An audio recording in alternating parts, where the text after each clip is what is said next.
Irmãos e irmãs, nós não podemos falar desse texto, dessa grande crise, porque na verdade alguns estudiosos, alguns exegetas, chegam a dizer que Elias, aqui no capítulo 19, ele experimenta um quadro profundo de depressão. Eu não quero entrar no mérito dessa questão, mas o texto nos fala, o texto diz para nós essa noite e nos relata um quadro de crise de um profeta. O profeta, ao lermos esse texto, nós vamos perceber que Elias entra numa grande crise. Ele entra numa crise existencial, ele entra numa crise de pavor, de medo. Mas o mesmo Elias que agora está vivenciando esse tempo de crise, é o mesmo profeta que nos capítulos anteriores, ele está tão destemido, tão forte, ele se coloca de uma maneira tão destemida, de uma maneira tão brava, que ele desafia os 450 profetas de Baal e chama eles para uma grande batalha, para um grande desafio. E Elias chega a ser tão ousado, ele vai ao extremo da ousadia, da sua fé, da sua crença, que ele manda até mesmo molhar a lenha.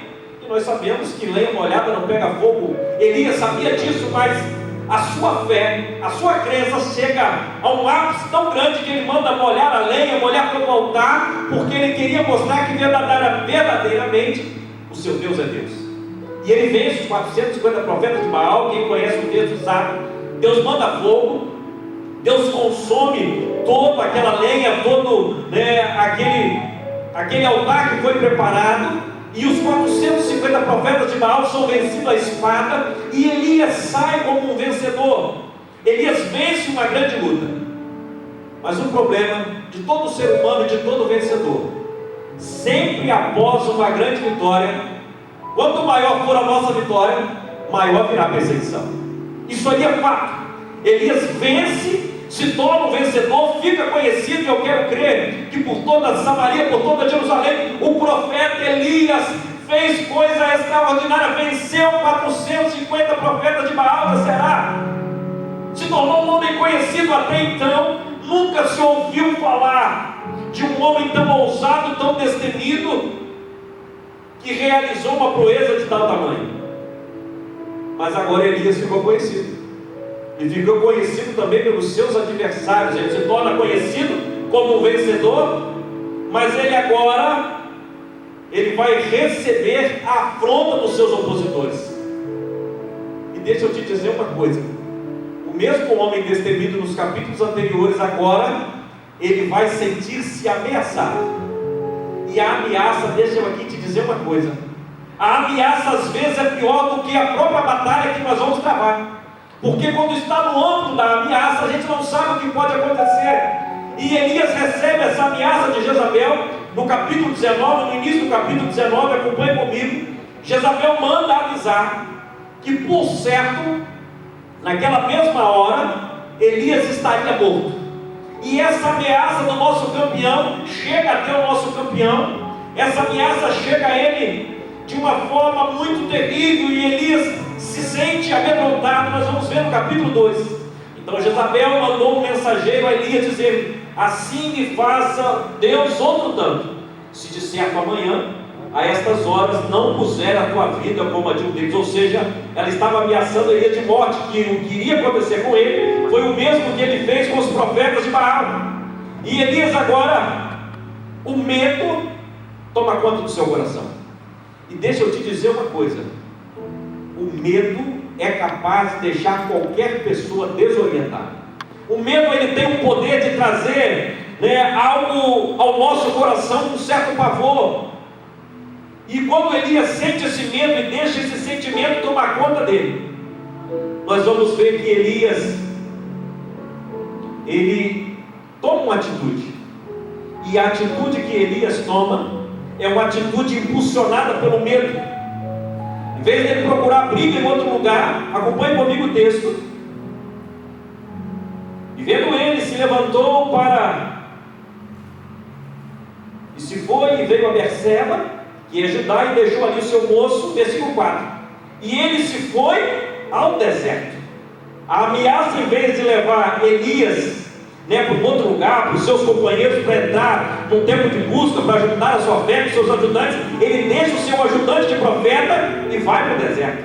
eu quero crer que o medo que Elias sentiu fez ele tomar uma decisão que não seria a melhor das decisões. Permita-me conjecturar aqui, quero crer que essa decisão de Elias de ir para o deserto, porque às vezes Deus nos manda para o deserto ou permite a gente passar para o deserto, mas há vezes também que nós vamos para o deserto pela nossa própria conta. A gente acha que o deserto vai ser o melhor lugar, a gente acha que vai encontrar abrigo no deserto, e Elias vai para o deserto. E quando ele chega no deserto, o versículo 4 ainda vai dizer que ele já começa a deixar esse sentimento. Na medida que ele chega no deserto, no caminho de um dia, veio e se assentou debaixo de um zimbro de uma árvore. E quando ele se assenta debaixo daquela árvore, quando ele toma essa atitude de descansar debaixo daquela árvore, ou seja, debaixo daquela árvore, Elias entregou os pontos. Ele se assentou e ele entrega os pontos. Entrega os pontos de uma maneira tão grande, dizer que Deus poderia matá-lo ali, que ele já estava sem ânimo, pediu em seu ânimo a morte, dizendo: Deus, já basta, dizendo: Deus, já não dá mais para mim, dizendo: Deus, agora a minha vida está por um fio, agora eu vou morrer. E ele começa a lamentar, ele começa a colocar diante de Deus as suas queixas, as suas demandas. Ele começa agora a enfrentar o mesmo homem ousado. Agora ele começa a enfrentar algo novo na sua caminhada. Ele começa a enfrentar na sua caminhada algo que até então ele não havia experimentado. Agora ele baixa a guarda. Agora ele já não tem a mesma crença no Deus que deu a ele ousadia e intrepidez para destruir os profetas. O mesmo homem destemido e ousado agora está debaixo de uma árvore entregando os pontos. E nós somos bem assim. Há dias que nós estamos tão fortes, ou nos sentimos tão fortes, que nós enfrentamos o que vem sobre nós. A gente tem coragem, ousadia, e diz que está pronto para guerrear, e nós nos sentimos fortalecidos. Há uma força que vem sobre nós, mas inevitavelmente também todo campeão, todo guerreiro vai ter um dia que vai baixar a sua guarda. E Elias, através dessa ameaça, ele sente-se ameaçado, e ele baixa totalmente a guarda. E ele chega ao ponto de uma frustração tão grande de achar que não tinha mais solução para a sua vida, de achar que debaixo daquela árvore seria o final da sua vida ia acabar ali. Já basta, Senhor, toma agora a minha vida. Elias chega ao ponto da sua caminhada que ele se entrega totalmente. E o versículo 5 vai dizer que deitou-se, dormiu debaixo daquela árvore, daquele zimbro, e eis que então um anjo tocou e lhe disse: levanta-te, Gona. Irmãos e irmãs, que coisa linda. Jó descobriu isso e já deixou isso escrito para nós no capítulo 42, no versículo 2, dizendo que os planos de Deus não podem ser frustrados. E a prova que os planos de Deus não poderiam ser frustrados na vida de Elias, que Deus vai lá no deserto onde Elias estava e manda a provisão através de um anjo. Deixa eu te dizer e te dar uma boa notícia. Ainda que nós entramos no deserto, ou vamos, ou somos arremessados para o deserto, ou ainda que nós entramos em crises, ou que nós estamos em crises, o projeto de Deus continua de pé sobre as nossas vidas, e Deus continua mandando os seus anjos para levar suprimentos para os seus. Deus não importou com a baixa estima de Elias, Deus não se importou o que Elias está vivendo naquele tempo, mas Deus está dizendo para Elias: olha, Elias, por mais que você se sinta um derrotado, eu continuo sendo o seu Deus. Por mais, Elias, que você entra nessa crise e está achando que eu te abandonei, eu vou te mostrar e vou enviar a provisão. Deixa eu te dizer uma boa notícia, deixa eu te dar uma boa notícia em meio a toda essa crise que nós estamos vivendo. O mesmo Deus de Elias continua agindo no meio do seu povo. Aleluia! O mesmo Deus de Elias continua agindo. O que vai fazer a diferença na ação do Deus de Elias é a minha e a sua postura, que vai determinar o fim dessa crise. A nossa postura vai determinar o fim dessa crise. E o anjo leva a comida para Elias, toca, levanta ele, desperta ele daquela crise que ele estava vivendo, aquela crise existencial, e ele come, bebe. E o anjo do Senhor tornou segunda vez e tocou e disse: levanta-te, come, porque muito comprido é o seu caminho. Deixa eu te dar uma boa notícia que o Espírito Santo me fez entender nesse texto. Deus, ele mandou o anjo dar a ordem a Elias, e deu uma ordem a Elias, porque o anjo era o mensageiro do Senhor, e ele dá uma ordem expressa a Elias, no capítulo 7, versículo 7 do capítulo 19: levanta-te, come, porque é muito comprida a caminhada. E no versículo 8 nós vamos entender e vai trazer para a nossa reflexão o que de fato vai determinar o fim das nossas crises. Elias poderia continuar, dizer para o anjo: eu já disse para o Senhor, agora eu vou dizer para você, eu já disse para o Pai na minha oração, eu já entreguei os pontos, eu já escolhi essa árvore para morrer aqui debaixo dela, eu já escolhi, eu já tomei essa decisão. Mas não, Elias não decide assim. Elias, versículo 8: levantou-se, pôs-se, comeu e bebeu. Deixa eu te dizer uma coisa: o que vai determinar o fim dessa crise que você está vivendo e das crises que às vezes nós vivemos é responder à ordem que Deus está nos dando. Nós temos a opção de dizer: Deus, eu quero continuar nessa depressão, eu quero continuar aqui no meu quarto trancado, eu quero continuar aqui nessa crise dizendo que não tem mais jeito, eu quero continuar aqui vivendo e contemplando os fins dos meus dias. Mas você também tem a opção de dizer: Deus, eu quero comer essa comida, eu quero me alimentar, eu quero estar me fortalecendo, porque eu entendo que a caminhada ainda é muito grande. E o anjo revela a Elias que a caminhada seria ainda muito grande até Horebe, o monte de Deus. E quando nós entendemos e nós nos levantamos e nos colocamos de pé, aí começa todo o agir de Deus, porque quando nós obedecemos faz toda a diferença. O cansaço venceu Elias, né? E ele vai caminhando, ele se alimenta, e ele continua na caminhada, e a caminhada foi longa, e novamente, Elias entra agora numa crise novamente. Comeu, se colocou de pé, mas novamente vai entrar agora, e ele entra agora numa caverna, versículo 9, e entrou numa caverna e passou ali a noite. Aí novamente Deus vai lá na caverna palestrar com Elias. Irmãos, tem hora que eu fico cada vez mais surpreso com a graça, a bondade e a misericórdia de Deus. Deus, ele está sempre renovando aquilo que ele quer realizar em nós. Elias sai da crise, vai até Horebe, mas chega em Horebe, vai para a caverna, entra novamente nessa crise, e Deus novamente vai palestrar com Elias. Eita, Deus tão grande, tão misericordioso e tão bondoso.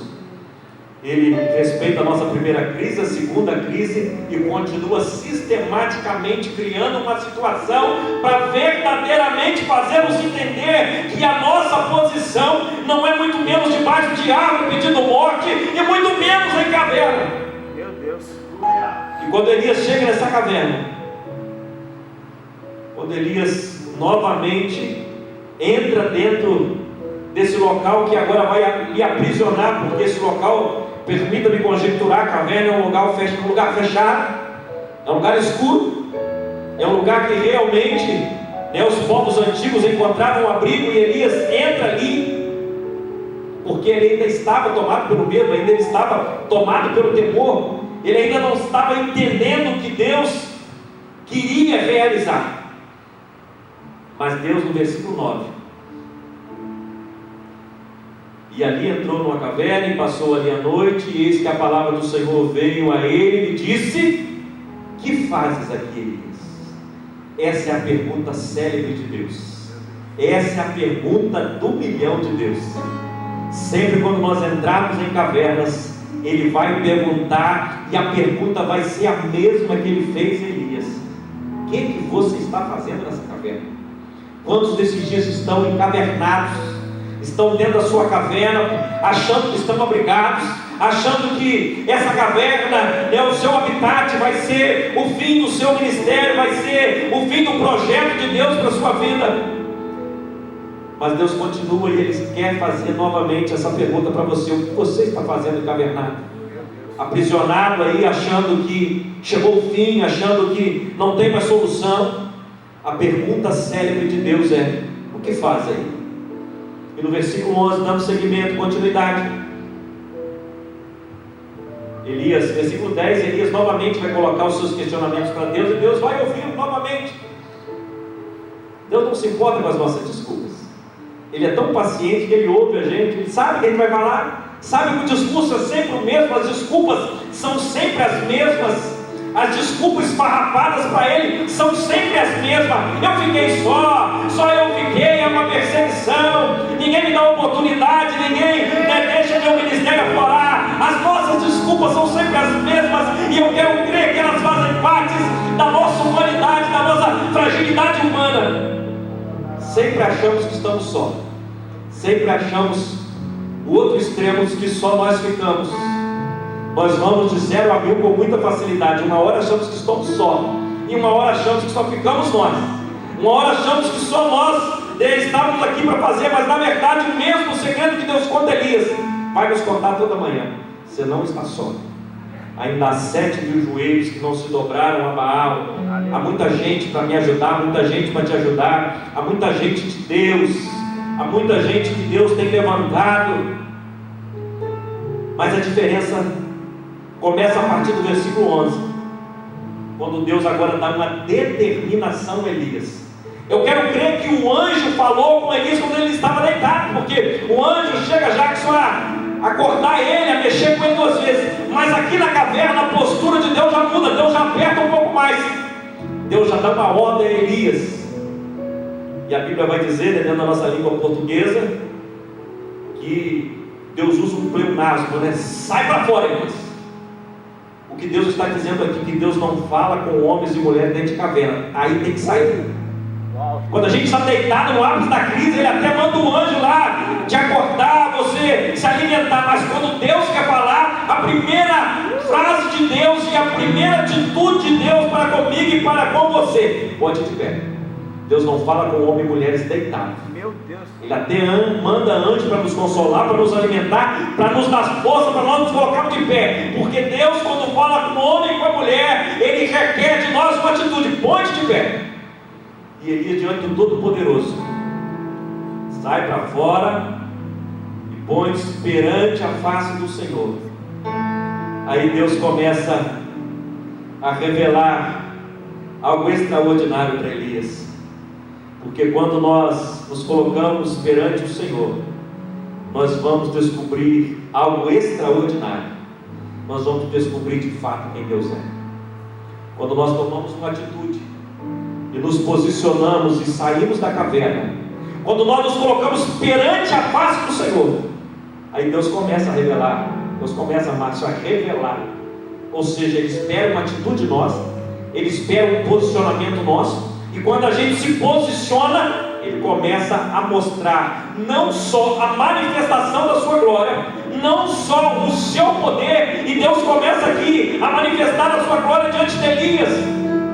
Vem fogo, vem terremoto, e Elias, quero crer, começou, devia ser um pentecostal como o irmão Márcio, começou a dar glória a Deus. Quando viu o fogo, Elias deve ter pulado muito, mas Deus não estava no fogo. Deus, Ele não se manifesta do jeito que nós pensamos. Às vezes nós achamos, vemos muito barulho, achamos que é Deus, e nem sempre barulho é Deus. Nem sempre terremoto, Deus está no terremoto. Nem sempre Deus vai falar no meio do movimento. Há momentos que Deus vai falar através da brisa mansa, há momentos que Deus vai chegar bem pertinho do seu ouvido, há momentos de Deus que vai haver uma particularidade tão grande com você. No meio do terremoto, Elias não conseguia escutar a voz de Deus. No meio daquele fogo, Elias não consegue ouvir a voz de Deus. Mas Deus vai deixando as coisas se acalmar. E foi se acalmando. E foi se acalmando.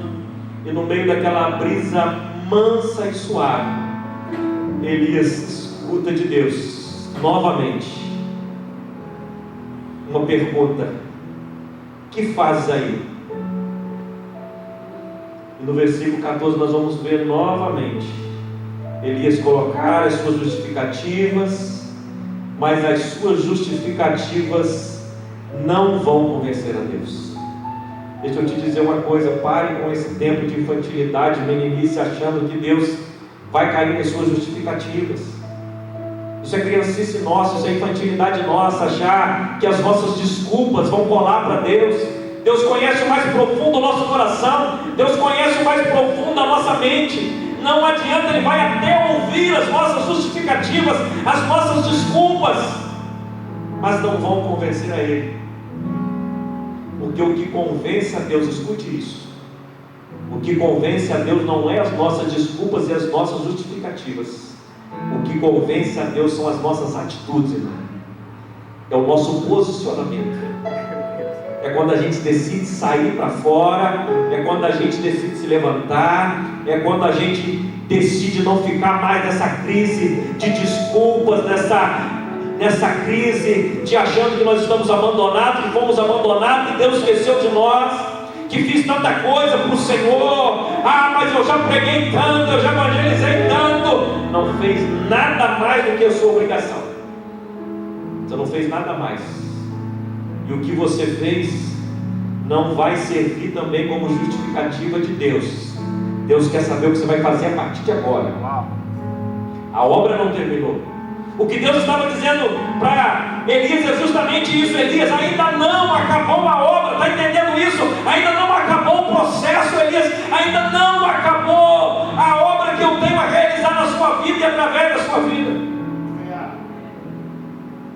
Aí Elias continua dizendo que está abandonado, querem tirar a sua vida. Aí Deus continua, e eu já caminho para a conclusão.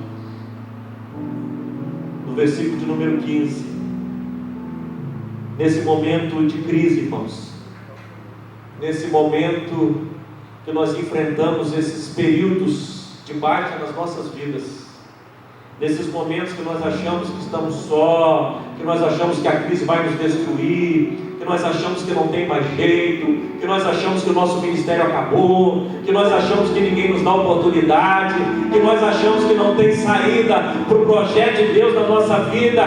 Tudo isso é uma perda de tempo e não passam de desculpas esfarrapadas. O melhor momento e a melhor saída é ouvir a voz de Deus. Versículo 15, eu concluo essa mensagem. E o Senhor lhe disse, vai, volta pelo teu caminho. Essa é a palavra que Deus está te dizendo nessa noite. Vai fazer o que Deus te mandou. Vai fazer, e você sabe muito bem o que Deus te comissionou.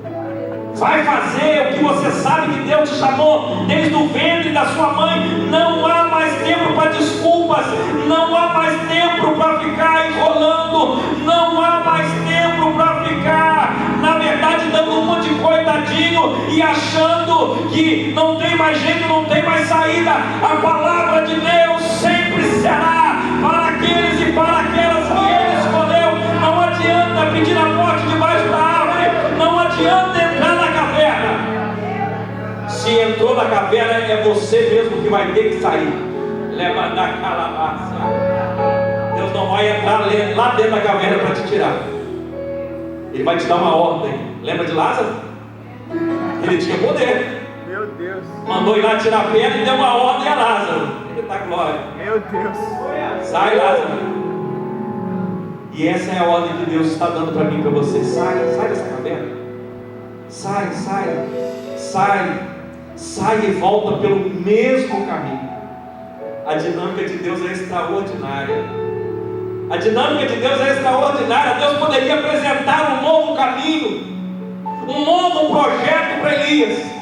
Mas Elias já sabia que ele representava para Deus, ele já sabia a obra de Deus.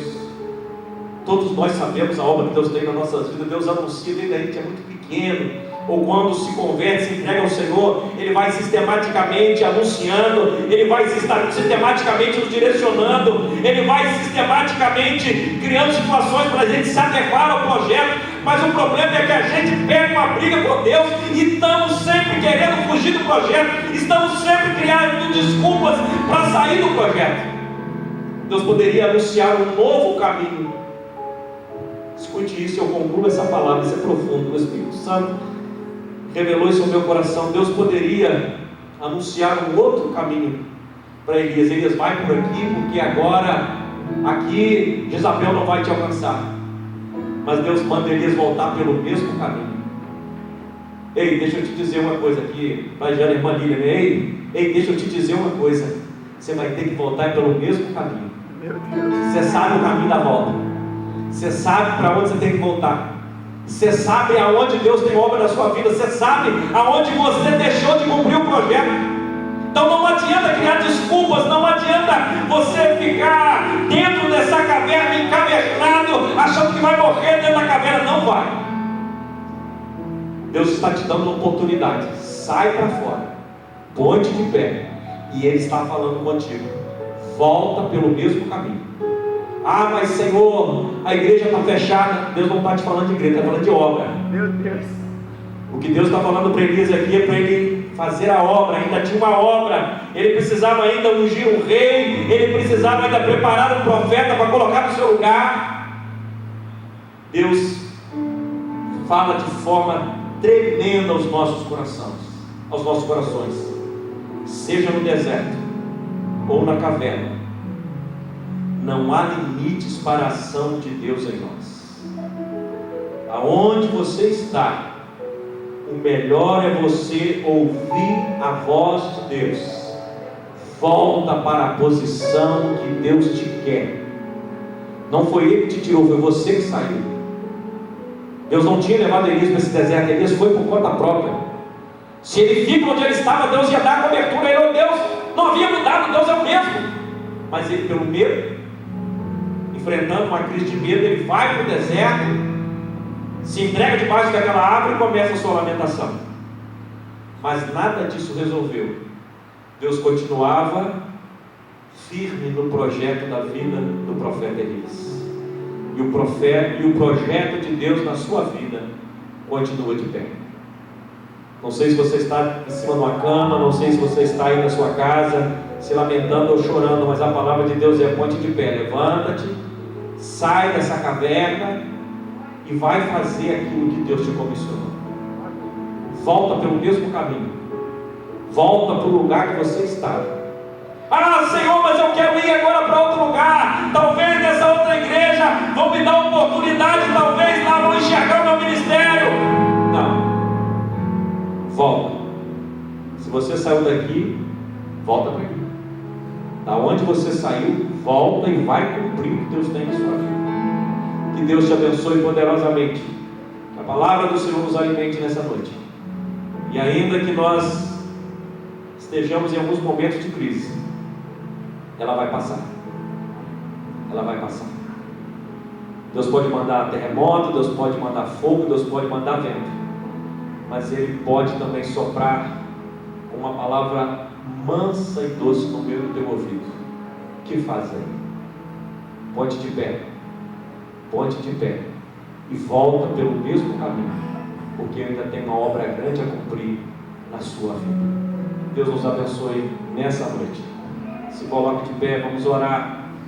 Alguns pedidos aí para a transmissão.